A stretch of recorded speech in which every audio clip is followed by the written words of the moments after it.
राम राम।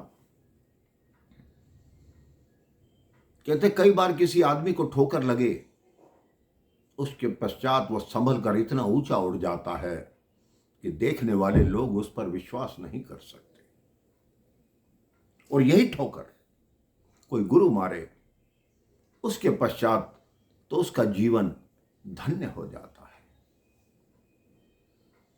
एक वृद्ध गुरु थे, उनके साथ एक शिष्य था। वो गांवों में भ्रमण करते रहते थे।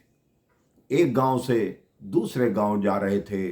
मार्ग में संध्या काल हो गया। उसने कहा रात्रि के समय हम दूसरे गांव नहीं पहुंच सकते। उन्होंने देखा एक बहुत बड़ा खाली स्थान पड़ा था, जो खेत था, लेकिन उसमें कुछ फसल नहीं बोई हुई थी। उन्होंने देखा उस खेत के बीच में एक घर है। वो उस घर में पहुंचे, द्वार खटखटाया। घर के मालिक ने द्वार खोला और कहा धन्यवाद कि आप हमारे यहाँ पधारे। तो उन गुरु जी ने कहा क्या एक रात्रि हम आपके यहाँ विश्राम कर सकते हैं? उन्होंने कहा अवश्य कर सकते हैं। मेरे परिवार में है ही कौन? मैं हूँ, मेरी पत्नी है, मेरी माता जी हैं और मेरी एक बेटी है। आप आराम से विश्राम कीजिए। अब बातचीत होने लगी कि आप क्या कार्य करते हो। उन्होंने कहा ये सारा खेत जो इतना बड़ा है ये मेरा है। तो साधु महाराज ने पूछा कि इस पे फसल क्यों नहीं बोई हुई? वो कहते बोने की आवश्यकता ही नहीं, मेरे पास एक भैंस है, वो दूध देती है, दूध बिक जाता है, मेरा गुजारा चल रहा है। साधु महाराज ने कहा ठीक है। अब अर्धरात्रि का समय हुआ। साधु महाराज ने अपने शिष्य को उठाया कि उठो। शिष्य ने कहा क्या बात? कहते इस व्यक्ति की भैंस खोल कर लाओ। शिष्य ने कहा क्या कर रहे हैं? कहते मैंने तुम्हें कहा कि इसकी भैंस खोल कर लाओ और शोर मत करना, चुपचाप लाना। उसकी भैंस खोल कर लाए और साधु महाराज ने कहा अब इसको लेकर दूर चलो। शिष्य को बड़ा आश्चर्य हुआ कि गुरु ने चोरी क्यों की? उसका सहारा तो केवल भैंस थी और भैंस की भी चोरी कर ली। ये गुरु कैसा मुझे पाठ पढ़ाना चाहते हैं? मेरे दिमाग में क्या करना चाहते हैं?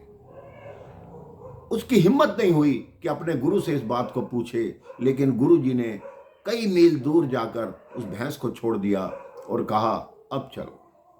इस बात को लगभग 5 वर्ष हो गए थे। उस शिष्य का उधर से ही आना हुआ। उसने देखा कि चारों तरफ सुंदर बगीचे लग गए, सुंदर सुंदर खेत हैं, इतने फल लगे हुए हैं, और जहां टूटा हुआ घर था वहां बहुत बड़ी कोठी, बड़ा बंगला बन गया। उस शिष्य ने सोचा भैंस हमने चुरा ली थी, उस बेचारे के पास कोई साधन नहीं था, उसने वो जगह बेच दी होगी, कोई और आ गया होगा और उसने आकर ये सारा कुछ किया होगा, क्योंकि वो तो बहुत निर्धन था, वो तो केवल भैंस पर ही आश्रित था। वो हिम्मत करके उस घर में गया, फिर द्वार खटखटाया, देखा वही व्यक्ति था जो बहुत धनवान हो चुका था। उसके आश्चर्य की सीमा ना रही। उसने कहा आप? कहते मैं सबसे पहले आपके चरण छूना चाहता हूं, आपके गुरु के चरण छूना चाहता हूं। कहते मैं समझा नहीं। कहता उस रात, जिस रात आप ठहरे थे, उस रात कोई चोर हमारी भैंस चुरा कर ले गया। हमारी भैंस चुरा कर ले गया। अगले दिन मैं सोचने लगा कि अब हमारा गुजारा कैसे होगा। मैंने थोड़ी सी जगह में फसल बोई, फसल अच्छे भाव में बिकी, मैंने और खेत में फसल बो दी।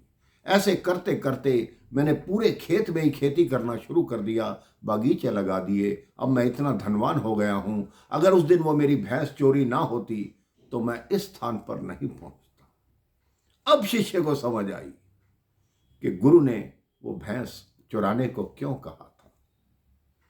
तो गुरु ऐसे ही हैं मेरे भाई बहन, भगवान भी ऐसे ही हैं। आपको ऊंचा उठाने के लिए एक बार ठोकर जरूर खा दिलाते हैं, उसके बाद आप संभलते हैं। तब आपको समझ आता है कि मेरे लिए कितना बढ़िया हुआ, कितना अच्छा हुआ। आप भी अपने जीवन में अपने गुरु के प्रति श्रद्धा रखिए, भगवान के प्रति श्रद्धा रखिए।